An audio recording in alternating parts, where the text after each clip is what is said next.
এটা হচ্ছে পুরীতে আমাদের সেকেন্ড দিন। তো হ্যালো এভরিওয়ান, কেমন আছেন সবাই? আশা করি খুব ভালো আছেন, আর আমিও খুব ভালো আছি।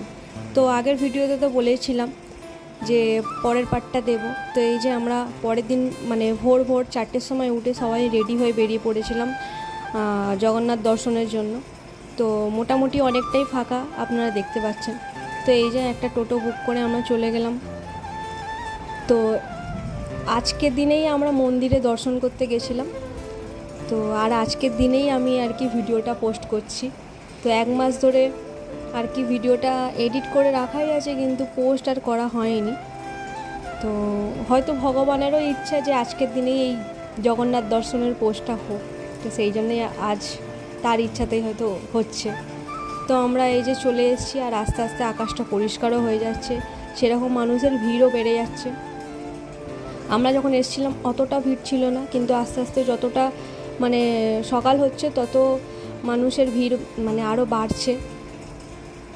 তো জগন্নাথ মন্দিরে তো ফোন অ্যালাউ নেই, তো সেই কারণে আর কি তোমাদের ভিতরে দর্শন করাতে পারলাম না। তো আমরা এই যে সবাই মিলে আর কি যাচ্ছি। তো যেহেতু অনেক লাইন পড়ে, তো সেই কারণে আমরা যাচ্ছি জুতো আর ফোন রেখে তারপরে মানে মন্দিরে দর্শন করব। তো আমাদের দর্শন হয়ে গেছে, আমরা বেরিয়ে পড়েছি।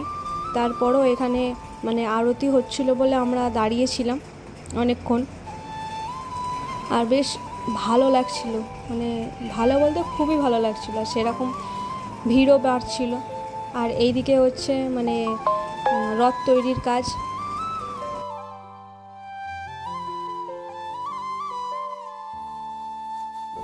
তারপর আমরা চলে এসেছিলাম একটু সি বিচের ধারে। তো এখানে এসে মানে একটু রিলস ভিডিও অনেক কিছুই করে খুব মানে মজা করছিলাম, বেশ ভালোই লাগছিল। সমুদ্রের পাড়ে এলে যেন একটা আলাদাই মানে শান্তি। এবার কার কার সমুদ্র ভালো লাগে প্লিজ কমেন্ট করে জানাবেন। তো এখানে আমরা খুবই মজা করছিলাম।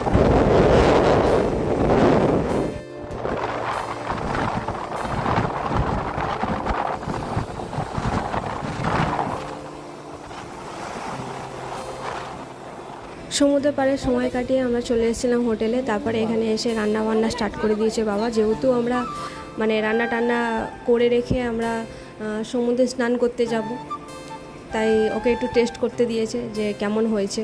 তো এখানে সবাই আমরা ওয়েট করছি, একেবারে স্নান করতে যাব বলে রেডি হয়ে বসে আছি যে রান্নাবান্না সব কমপ্লিট হয়ে গেলে তারপরে একেবারে স্নান করতে যাব।